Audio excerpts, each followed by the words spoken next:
Viewers, कैसे हैं आप लोग। स्वागत है आपका शेयर बाजार ज्ञान की एक और वीडियो में। और आज की इस वीडियो में मैं बात करने वाला हूं मजगांव डॉक शिप बिल्डर्स के बारे में।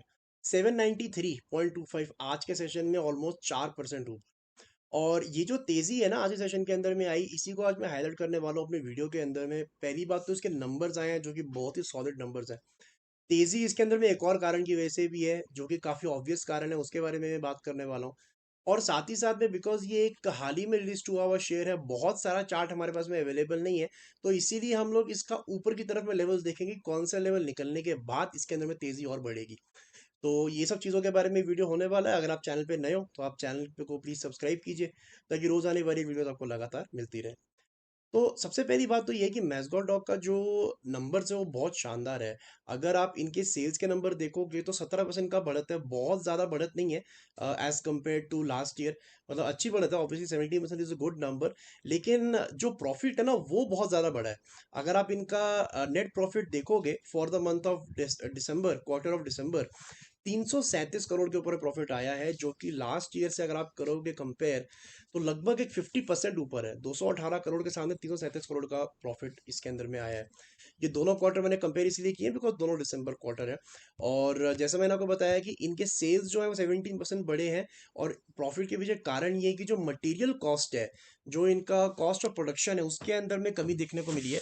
जहां पे लास्ट दिसंबर के अंदर मटेरियल कॉस्ट वॉज अराउंड 47%, इस बार इट इज लेस देन 42%। और ये क्वार्टर ऑन क्वार्टर में भी कमी आई है बिकॉज सितंबर में ऑलमोस्ट 60% के करीब इनका मटेरियल कॉस्ट जो है वो जा चुका था। So very solid numbers. और अगर आप मैसडॉन डॉग का चार्ट देखोगे तो चार्ट ने बहुत बढ़िया परफॉर्म किया। मैं इसको सीधा वीकली चार्ट पे ले जाना चाहूंगा पहले। सो यू कैन सी, जैसे मैंने आपको बताया कि ये स्टॉक अभी हाल ही में ही लिस्ट हुआ है, बहुत टाइम नहीं हुआ इसको। 2020 के एंड में ये लिस्ट हुआ था, तो अभी इसको ऑलमोस्ट 2 साल से थोड़ा सा ज़्यादा वक्त हुआ है खाली। तो आप देख सकते हो यहाँ पे कि बहुत सारी बढ़त इसने छोटे टाइम के अंदर में दिखाई है। इनफैक्ट अराउंड 200-250 रुपये का स्टॉक 900 रुपये तक गया है। ऑलमोस्ट 4 टाइम्स जो है ये स्टॉक अपने नीचे लेवल से हो चुका है। तो क्या, पहली बात तो ये सवाल आता है कि क्या ये स्टॉक महंगा है। सो आई डोंट थिंक ये महंगा है स्टॉक, बिकॉज अगर इसका प्राइस टू अर्निंग रेशियो देखोगे ना, सो इट इज़ ओनली 23। अब इसके अंदर में एक बात ये आ जाती है कि जितने भी डिफेंस के स्टॉक्स होते हैं वहाँ पे पी मल्टीपल बहुत महंगा नहीं होता। एफएमसीजी स्टॉक्स के अंदर में होता है 40-45 का, लेकिन जो जो डिफेंस के स्टॉक्स है उसमें यही 20-25 का पी मल्टीपल इज लाइक काफ़ी बड़ा। तो क्या यहाँ पे महंगा है? देखिए, पी मल्टीपल के हिसाब से देखोगे तो इतना महंगा नहीं है। और जो फंडामेंटल चीज़ें हैं ना इसके अंदर में, बिकॉज देखिए, मैसगॉन डॉक का जो काम है that is building submarines, that is building ships. और जो लोग जियो पॉलिटिक्स को ज़्यादा फॉलो नहीं करते या फिर सरकार की पॉलिसी को ज़्यादा फॉलो नहीं करते, मैं उनको बताना चाहता हूँ कि हमारी जो करंट रेजीम है, गवर्नमेंट है, that is very much focus to strengthening the navy. Navy को स्ट्रेंथन करने का बहुत बड़ा एक मकसद है। और जो मैं आपको वीडियो के स्टार्टिंग में बता रहा था कि एक और रीज़न जो कि ऑब्वियस रीज़न है जिसकी वजह से ये ऊपर है, वो है कल आने वाला बजट।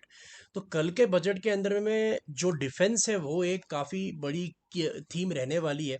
वो हर बजट में ही होती है, लेकिन धीरे धीरे धीरे जैसे हमारी इकोनॉमी बढ़ रही है तो उनका डिफेंस का जो बजट है वो भी बढ़ेगा। तो उसके अंदर में क्या नई सबमरीन्स बनाने की सरकार बातें करती है, क्या नए शिप्स बनाने की बातें करती है, वो सब चीज़ें भी मैटर करेगी। और मैज़ागॉ डॉक को इसका सीधा सीधा जो है बेनिफिट मिलेगा, सीधा सीधा इनका कॉन्ट्रैक्ट्स जो है उसके मिलते हैं। So it is not at all an expensive stock, और फंडामेंटली भी सपोर्टिव है। इसके अंदर में नेगेटिव चीज़ एक ही है कि अगर आप बहुत लंबे समय के लिए इसको होल्ड करो तो ये directly related to the government policies. कल को अगर गवर्नमेंट चेंज होती है या गवर्नमेंट की पॉलिसीज में कुछ चेंज आता है तो डायरेक्टली इम्पैक्ट इसको ये चीज़ करेगी। जब तक India doesn't become an exporter of submarines and ships, तब तक ये फुल्ली डिपेंडेंट है ऑन द गवर्नमेंट स्पेंडिंग। अब बात कर रहे थे लेवल्स की। तो देखिए, जैसे मैंने आपको बताया कि मुझे लगता नहीं कि ये बहुत एक्सपेंसिव स्टॉक है, but the level of resistance that I think is around 845, 845। अब देखिए, कल जो है काफ़ी वॉलेटाइल डे रहने वाला है। सुबह 11 बजे फाइनेंस मिनिस्टर अपना बजट का स्पीच स्टार्ट करेंगे, और उसके बाद में आपको बहुत ज़्यादा volatility through out the day देखने को मिलेगी, ऊपर नीचे डिपेंडिंग ऑन द स्पीच। तो आई बिलीव दैट अगर ये इस हफ्ते, कल तो वेडनेसडे है तो 3 दिन और है अभी मार्केट के अंदर में वीक खत्म होने से पहले। तो इस हफ्ते अगर मैसगॉ डॉक 845 के ऊपर क्लोजिंग देता है ना, फिर मुझे लगता है दोबारा से अपने ऑल टाइम हाई जो इसने, आई थिंक 920 के करीब है इसका all time high, I am not sure, 937 937। So I think once it crosses 845 फिर ये 937 के करीब 940 के करीब दोबारा जाने का ट्राई करेगा।